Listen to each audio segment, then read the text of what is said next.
En la segunda parte de El Cubano que limpiaba juelas de canarios, descubrimos que el éxito de Desi vino acompañado de muchos obstáculos. Se le consideraba el mexicano que no era muy inteligente, pero ante cada obstáculo siempre fue lo suficientemente inteligente como para negociar más dinero. También describimos cómo fue el noviazgo de Desi y Lucille Ball, que fue tormentoso e estuvo lleno de peleas y celos. Pero también estuvo lleno de amor y de un fuerte vínculo. En la tercera parte, la carrera cinematográfica de Desi y sustituida por un programa de televisión en el que nadie pensaba que él fuera lo suficientemente bueno para participar, incluido el propio Desi. Pero él demuestra a todos que es lo suficientemente inteligente como para contratar a las personas adecuadas para el trabajo en el momento adecuado.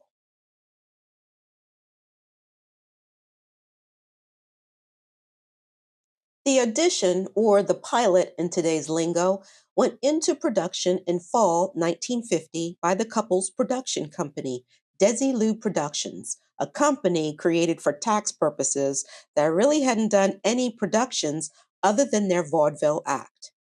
Just as things were coming together, a 39-year-old Lucy found out she was pregnant, and this was great news after suffering 4 miscarriages.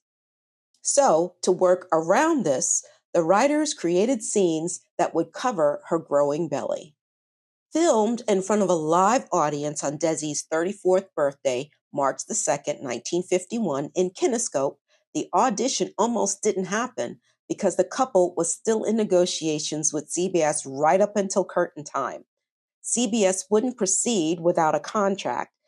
Desi, pissed off, asked how much it would cost to produce the show, which was $19,000, and he said, "Okay, I'll pay for it myself, and it will belong to us." That's when CBS caved and agreed to pay for the show. With the audition complete, the next hurdle was to find a sponsor for the show, which was difficult, so much so that CBS had to send out a prospectus to advertisers that hyped up Desi. The head of a large advertising agency thought the show had promise, so he arranged a private screening for a top PR consultant at Philip Morris, the tobacco company, and Oscar Hammerstein II.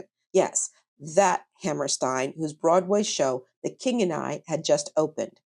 Hammerstein's opinion at the time: keep the redhead, ditch the Cuban. When he was told they were a package deal, he said, "Well then, for God's sakes, don't let him sing. No one will understand him." Philip Morris agreed to sponsor only 39 episodes for the 1951-52 TV season, which was a disappointment for them because Lucy had hoped to do a film or two and Desi planned to hit the road with the band. But they decided to throw all their chips in and focus on the show. Oh, and there were a few stipulations. One of them reflected Hammerstein's criticism. In each program, the major emphasis shall be placed on the basic situation arising out of the fictional marriage, and that the orchestra will furnish only incidental or background music, except when an occasional script shall require a vocal number by Desi Arnaz as part of the storyline. Another stipulation was that the show had to be broadcast from New York because 85% of the television viewing audience, which was on the East Coast and in the Midwest, could view the show live, whereas the West Coast had to view it a week after the original broadcast from 16 millimeter film that would be shipped. The broadcast quality was horrible, though. The stipulation came in right as Desi was building a nursery for their house for the new baby. The whole point of the show was to keep their family in LA. Fortunately, there was a loophole for Desi and Lucy that led them to shaping the TV industry and setting the standard for negotiating with networks. Yeah, the show had to be broadcast from New York, But Philip Morris also said it could be filmed in LA for better broadcast quality. There was a snag, though. Filming in LA with the editing and the post production would cost an extra $5,000 per episode. CBS and Philip Morris agreed to chip in $2,000 apiece, which left $1,000. Desi agreed to take a pay cut per episode to cover that $1,000. Besides, less income meant a lower tax bracket, and the overall income loss wasn't that heavy. Here's where Desi demonstrated his business acumen. He insisted on owning the film rights to all the episodes. It was generally thought that Desi was thinking about the future, but Desi admitted later he had no clue behind his request. His only thought was that Lucy would look better filmed rather than broadcast through a kinescope. Plus, television was in its infancy, so he wanted to protect those episodes from disappearing forever. The technology during the 1950s made live broadcast impractical. The thought behind the insistence of live broadcasts came from radio, which could be easily broadcast from coast to coast via antenna transmission, but not so with TV, which required coast to coast coaxial cable. Another amazing thing was at that time in TV, there was no such thing as reruns. Once a show was broadcast, that was it. CBS and the business behind it was so new, CBS agreed to Desi's demand because they were only thinking short-term returns, not long-term gain. But it wasn't an easy concession by CBS, and one of the executives on the West Coast threatened that Desi would never be able to afford the show on his own. So Desi went over that guy's head to a higher executive on the East Coast. The end result was that Desilu Productions would own each show after its broadcast. The next hurdle was how to film the show. Remember Harry Ackerman, the producer of Lucy's radio show? While they were brainstorming the format, he dropped a bombshell. The show must be filmed in front of a live studio audience. CBS and Ackerman knew by experience that Lucy worked better that way. However, filming in front of a live audience meant the scenes in an episode had to be filmed in the order they were written, like a play, which had never been done before on television. Filming what was essentially a play meant the single camera format of filming wouldn't work because you would need to capture all the actors as they moved about the set. To solve this problem, Desi, Ackerman, and the production crew came up with the idea of using 3 cameras to record the actors simultaneously from different angles or sometimes in close up. That way, there would be no need to record separate reaction shots, which would preserve the comic pacing. Having 3 cameras going at once would also allow the dialogue and audience laughter to be synchronized, further capturing the energy of the live performance. Desi only knew one person who could pull that off, cinematographer Carl Freund, a veteran in the industry. Freund's first reaction was that it couldn't be done because of the lighting required for the different angles for each camera. But he loved a challenge, so he took a pay cut and traveled to New York to study how cameras moved on set for a TV production without interfering with the audience viewing. Once he saw what he saw, he basically concluded that there were no rules to TV production and they would have to establish those rules. Filming with 3 cameras simultaneously wasn't a new idea in the film industry. The challenge was to do that in front of a studio audience for television, a smaller medium with different requirements.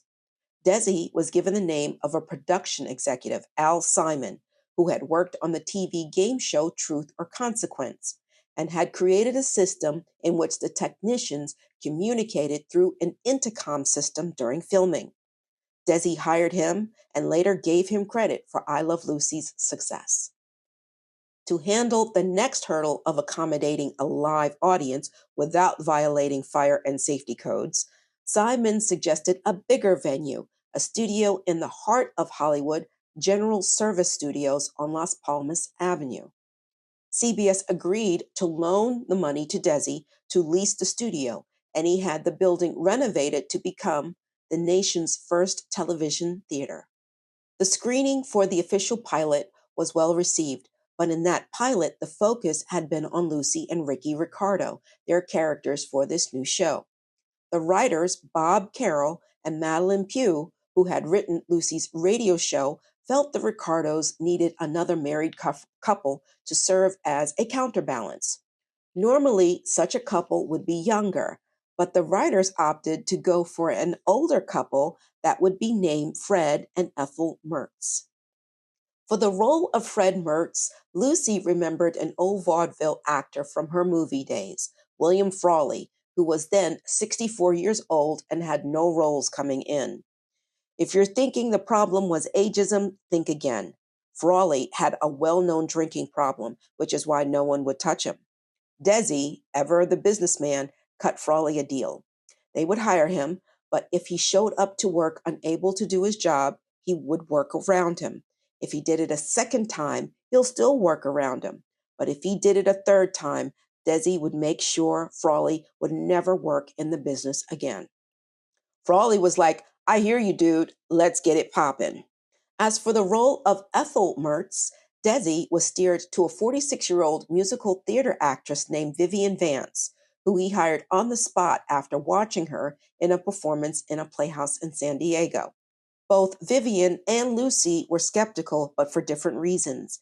Vivian saw no value in TV and initially wanted to turn down the offer, whereas Lucy never heard of her or her work. In July 1951, Desi and Lucy became parents of a healthy baby girl through cesarean section. She was named Lucy Desiree by Desi after her mother and her maternal grandmother. Lucy would later report that Desi was on his best behavior during this time. He was a faithful husband and a very enthusiastic father. 6 weeks later, Lucy was back on the set to film the first episode. Freund had finally figured out how to best to light a 3-camera setup that didn't obstruct the audience's view. The taping went well, everything ran smoothly. The funny part is that all the innovations Desi and the team came up with to keep the production in LA were, in the end, unnecessary because by the time of the taping, AT&T had at last made transcontinental transmission of live broadcast signals possible for the first time, bridging its nearly complete coast-to-coast coaxial cable with microwave relays. Filming wrapped, and now the team had to deal with how to edit 2 hours worth of footage into perhaps 25 minutes of footage and make it work.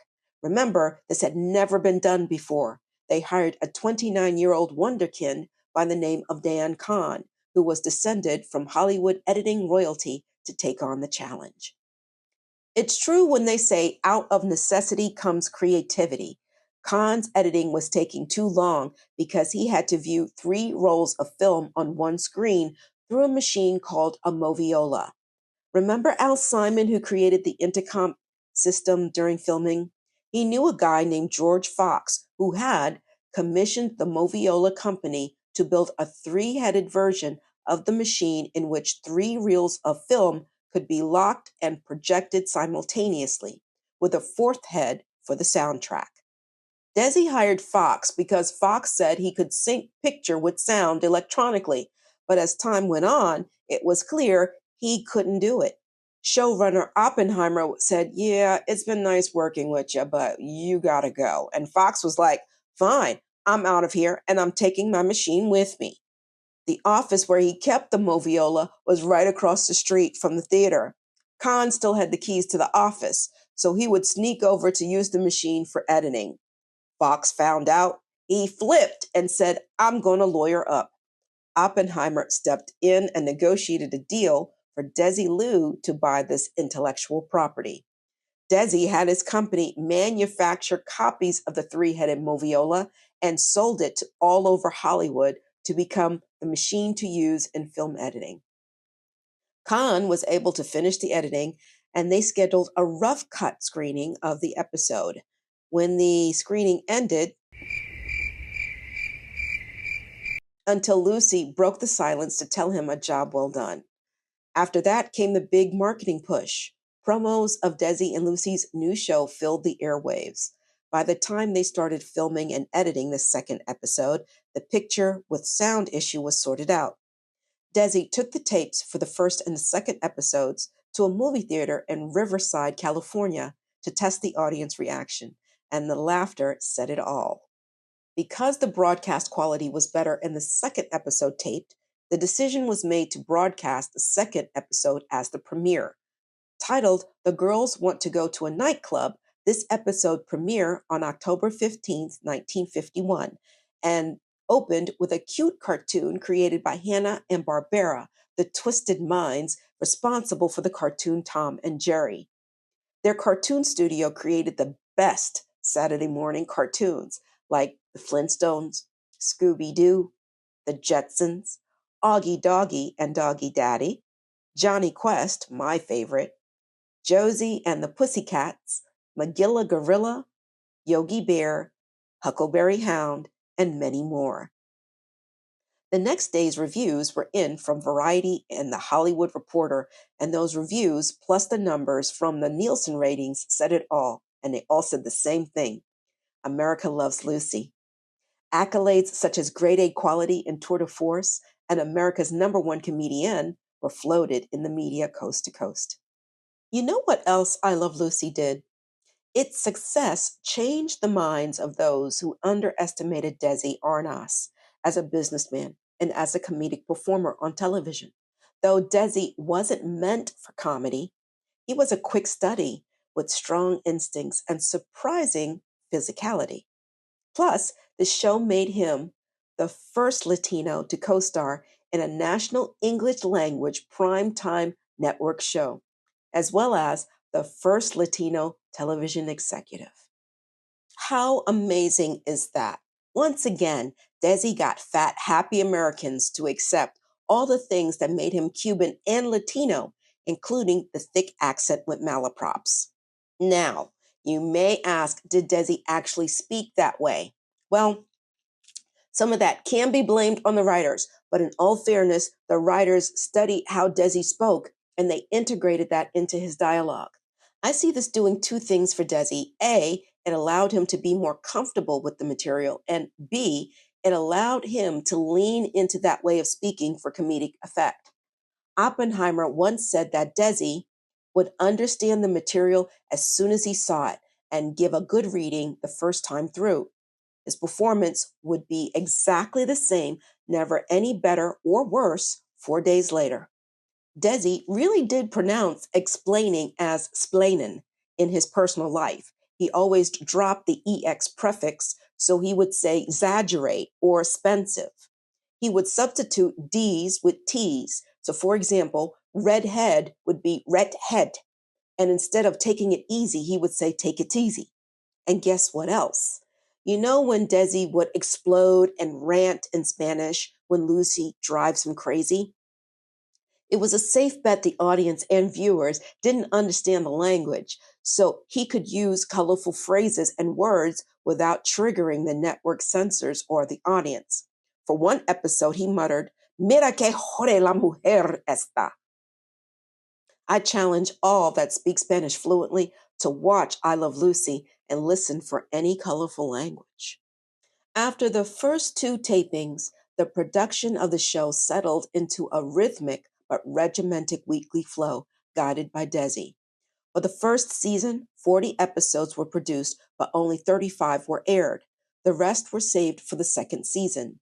The hustle and grind worked because by the spring of 1952, the show's weekly audience was approaching 31 million viewers, more than double the total number of people who saw an average first-run Hollywood movie.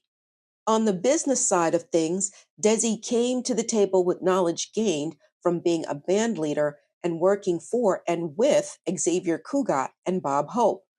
But he was still learning, especially when it came to going over budget.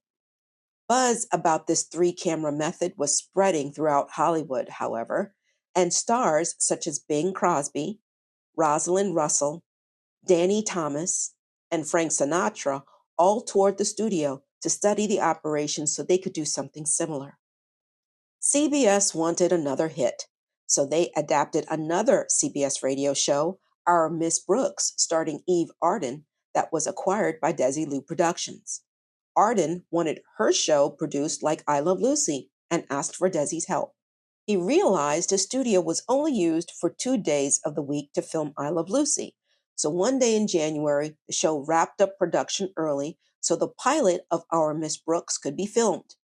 Two snaps in the snap cup for Desi, because when the time came to negotiate the second season contract, CBS wanted to buy a 25% stake of Desilu for $1 million, and Desilu bought equipment from CBS. This next part will blow your mind.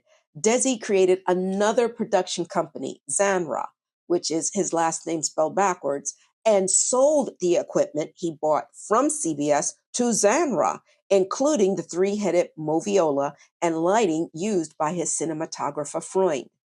Zanra then rented the equipment back to Desilu, and that rent was included in the cost to produce Our Miss Brooks, which CBS owned. CBS didn't like that move, but even president of CBS, William Paley, had to give Desi his props for being a smooth business criminal. Desi was always looking for ways to improve the show, like how commercials were aired. When a segment ended, there would be a black screen with dead air until the commercial came on. Desi didn't like that dead air, so he worked with his wonderkind, Dan Kahn, to use music to transition to a commercial, using the show as a guinea pig. Pretty soon, other TV shows and sponsors were contacting Desi on how they could do the same thing. Now, you might think that all sitcoms back then used canned laughter inserted in post production, but Desi refused to do that. The show was filmed in front of a live audience, so everything, including the real laughter, was recorded and subjected to the editing process under the experienced hands of Dan Kahn. According to Oppenheimer, the laughter was all recorded on a single master track, and that the only exceptions occurred during the rare retakes. If there were any editing issues that resulted in the sacrifice of a particular section of the master track, the team had a library of recorded laughter from past episodes that could be used because Desi insisted the laughter be from a live taping. You would think Desi would take it easy. Sorry, I couldn't resist.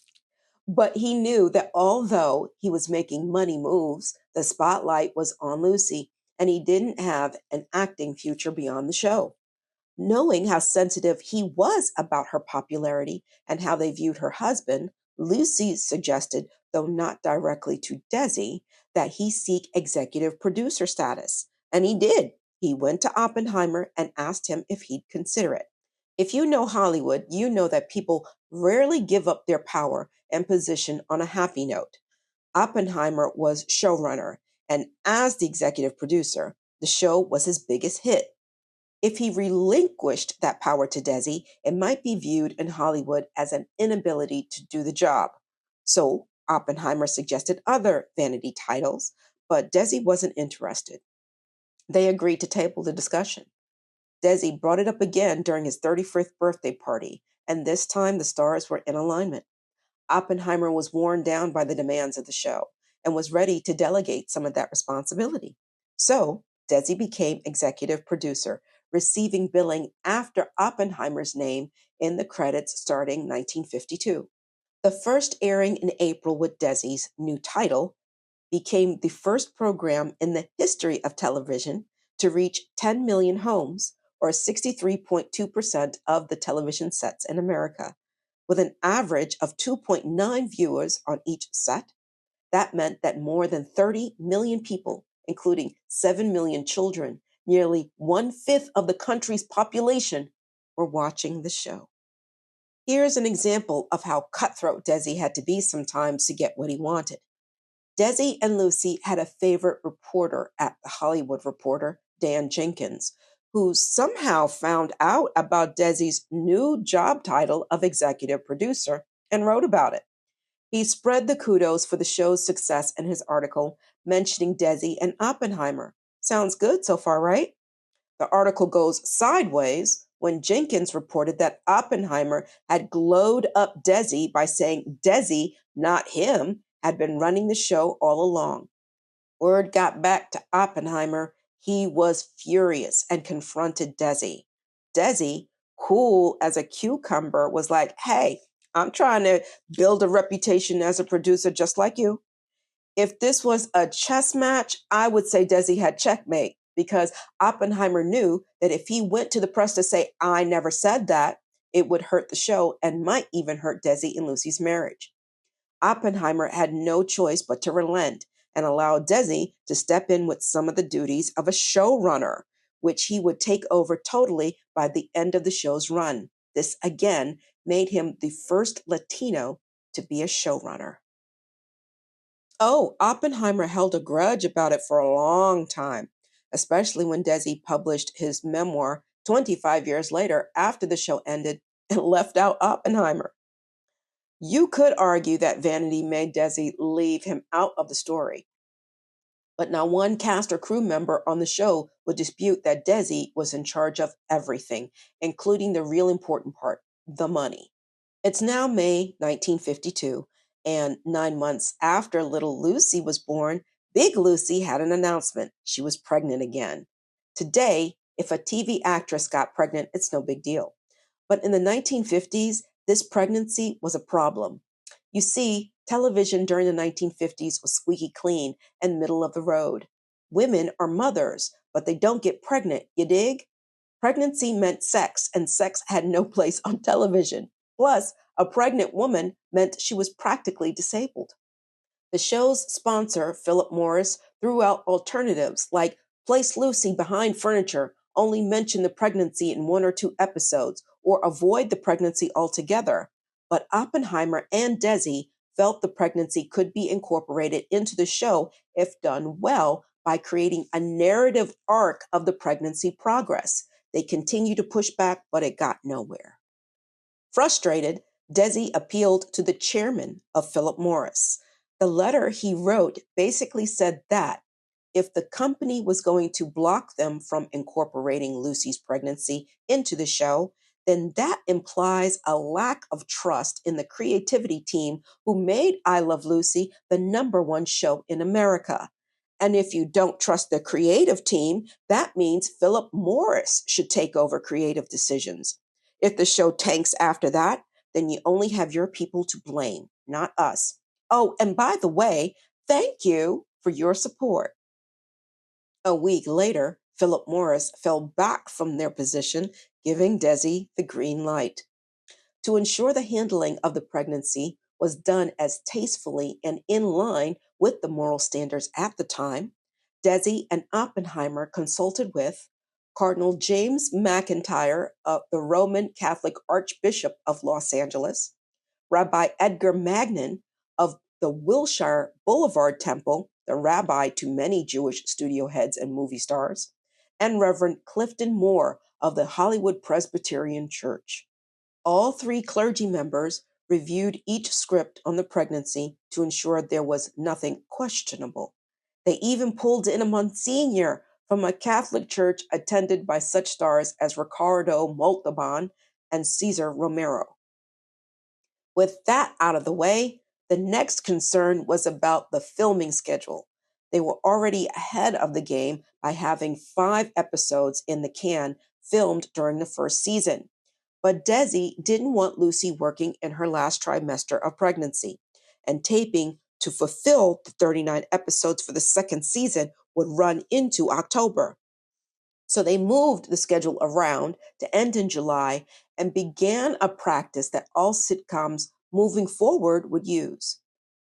Okay, so have you noticed that sometimes sitcoms would have an episode that would have a bunch of clips from previous episodes? Like, for example, my favorite show, The Golden Girls. At least twice a season, they would have an episode with clips of their best episodes, and the cast would cue them as though they were strolling down memory lane. That originated from I Love Lucy. To accommodate the new schedule, the studio agreed to rerun 10 episodes from season 1 if the team could produce a new opening scene for each, essentially turning them into flashbacks in which the Ricardos and the Mertzes reminisce about the past as they contemplate the impending birth.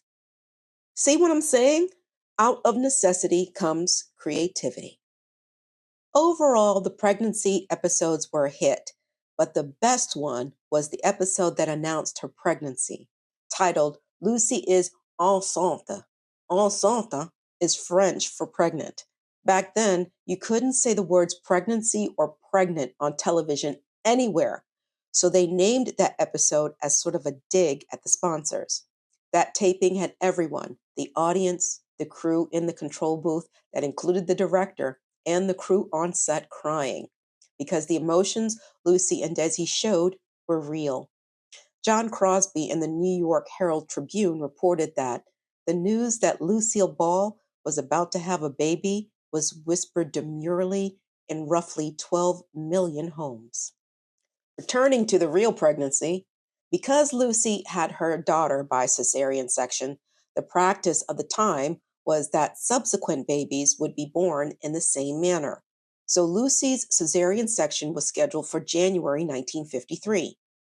Funny thing is, the couple had no clue if it would be a boy or a girl, but they wrote in the script that the Ricardos would have a boy to help little Lucy differentiate between their TV child and the real one. Well, the joke was on them because Lucy gave birth to a healthy 8-pound boy, Desiderio Alberto Arnaz y Ball IV, but he would be known to all as Desi Jr. The couple received a jaw-dropping 1 million telegrams congratulating them. And on the evening of Desi Jr.'s birth, January 19th, 1953, little Ricky Ricardo was born on I Love Lucy. Everything was coming up roses for Desi and Lucy. MGM offered them a fat $125,000 contract to do a comedy, The Long, Long Trailer, directed by the Vincente Minnelli, Liza Minnelli's father. On top of that, Desilu Productions signed a new contract with CBS and Philip Morris for $8 million for 2 more years of the show, while Desilu's filming technique was responsible for filming 47 network shows that included Our Miss Brooks.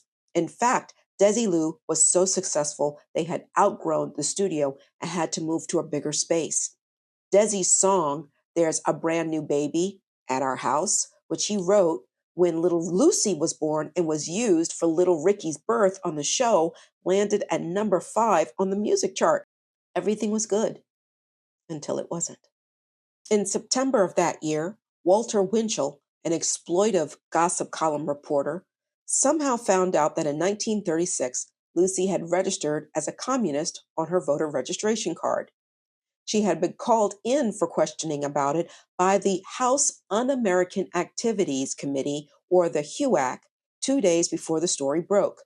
This committee, which operated from 1938 to 1968, was created during World War II to investigate alleged disloyalty and rebel activities on the part of private citizens, public employees, and organizations suspected of having communist ties.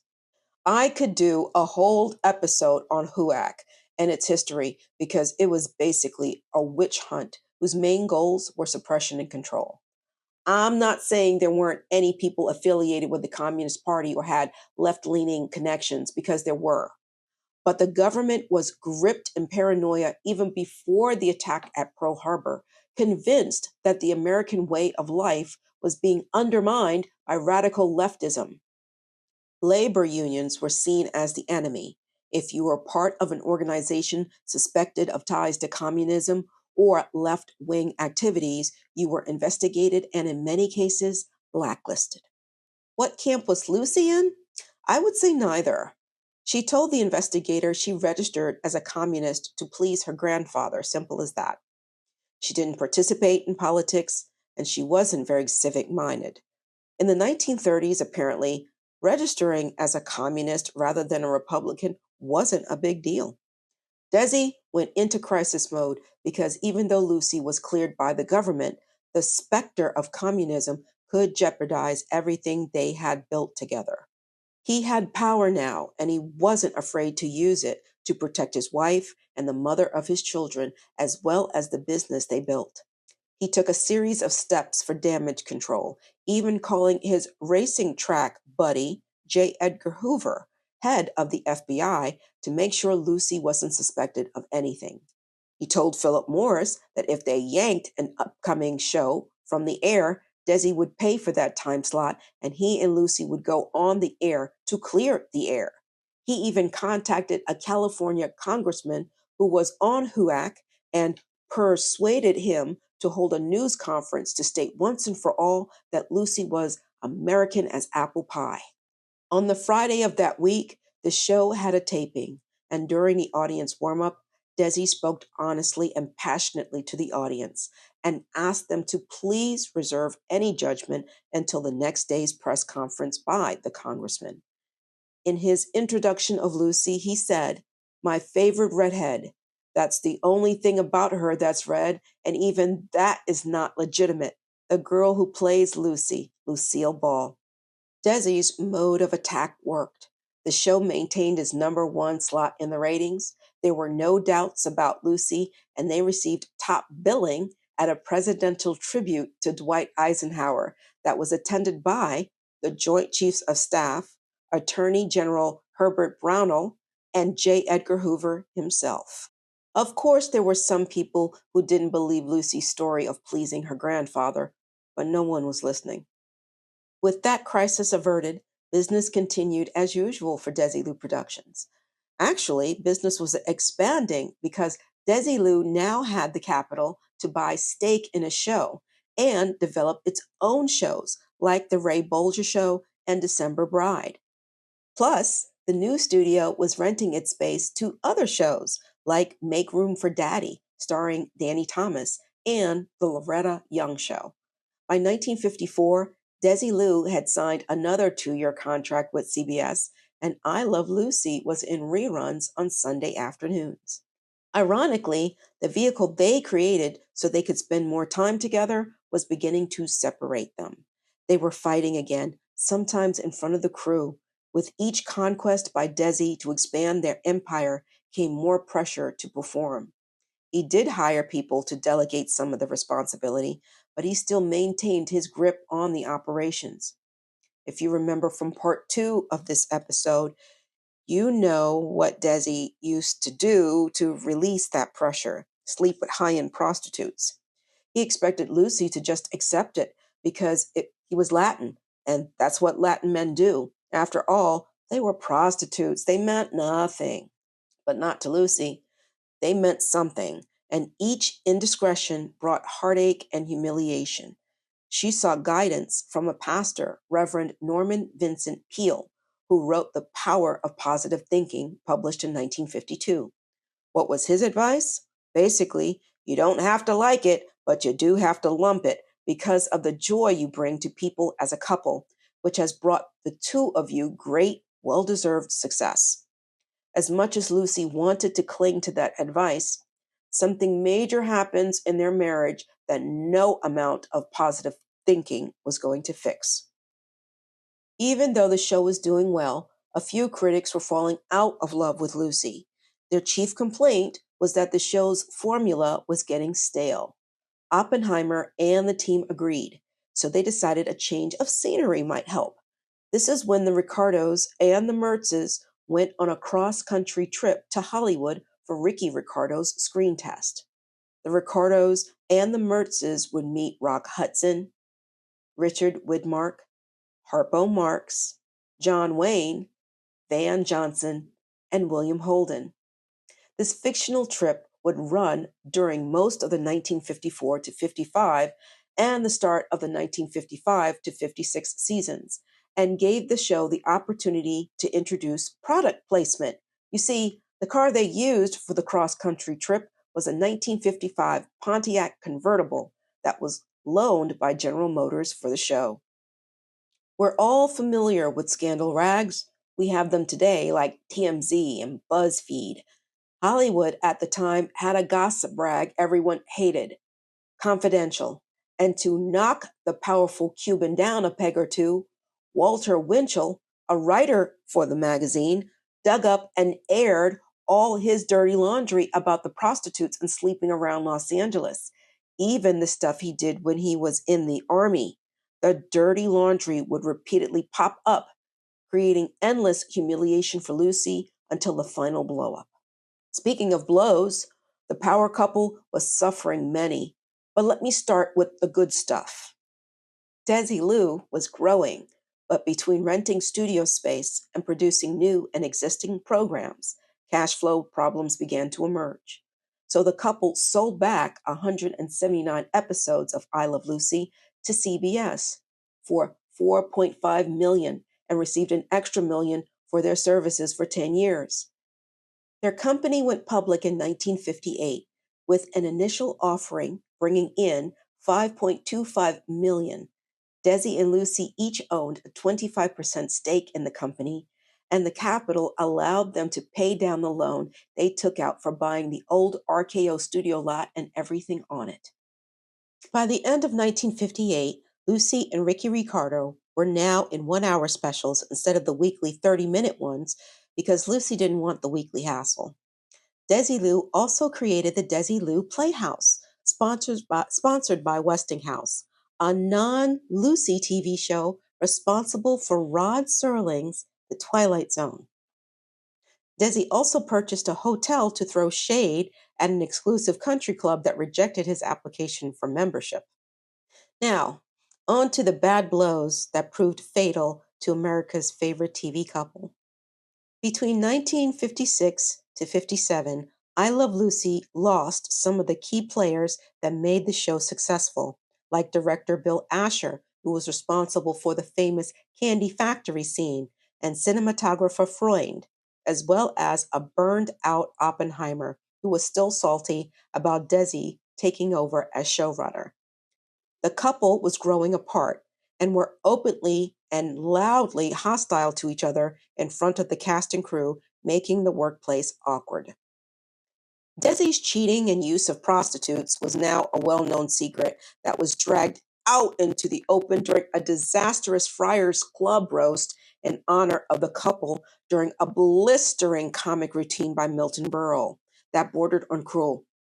He made terrible jokes about Desi's cheating and his ethnicity and announced the marriage won't last to a stunned audience of 1,200 people.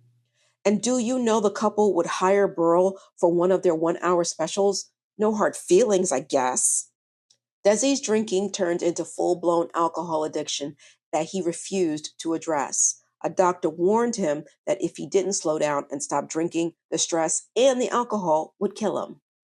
In an effort to produce compelling TV, Desi had acquired the rights to The Untouchables, the memoir from Prohibition agent Elliot Ness, who had put Al Capone in jail. Remember, Desi had been best friends with Capone's son, Sonny, back in Miami. So he was really excited about this two-part special starring Robert Stack. The show was a hit, but the show pissed a lot of people off. It pissed off his racetrack buddy, J. Edgar Hoover of the FBI, for fear the agency was being portrayed badly. It pissed off Frank Sinatra because his mafia connections didn't like how Italians were being portrayed. It pissed off two senators who didn't like the violence. It pissed off Sonny Capone, who tried to sue him over it, but no judge was willing to hear the case. And it pissed off Lucy because Desi hired the man responsible for the communist scandal, Walter Winchell, to do the voiceover for the show. It's really hard to pinpoint exactly what was the tipping point that killed the marriage because it was a series of things that happened. For one, Desi's cheating had gotten out of control. His use of prostitutes resulted in an arrest while he was walking drunk down a street known for high-end brothels. And if you were to ask who asked for the divorce, you'd get different stories. Desi claimed he first asked for the divorce when he found out Lucy had been cheating on him through a private investigator. Lucy claimed she asked for it after she caught Desi in the guest house with two prostitutes. Regardless of who was the first to pull the trigger, the end of Desiderio Alberto Arnaz y de Acha III and Lucille Desiree Ball occurred in a Santa Monica divorce court in March 1960 after 20 years of marriage. The divorce also ended their fictional counterparts, Lucy and Ricky Ricardo. They made a brief attempt at reconciling, but neither had the energy to revisit that bad energy and ended it once and for all by marrying other people. This wasn't the end of Desilu, however. Desi would continue to run the company, but a series of missteps led to him resigning as CEO and Lucy stepping in to run the company, buying out Desi's shares. She sold the company in 1967 for 17 million to the Gulf and Western Industries, who already owned Paramount Pictures. But before she handed over the keys to the company, she greenlit two projects that would bring millions to Paramount: Star Trek and Mission Impossible. Desi made numerous attempts at a comeback for various projects, but most of them never came to pass. His days were spent drinking, gambling, and hanging out at the racetracks or at his ranch with his thoroughbred horses. The warning his doctor gave him about his colon became a reality.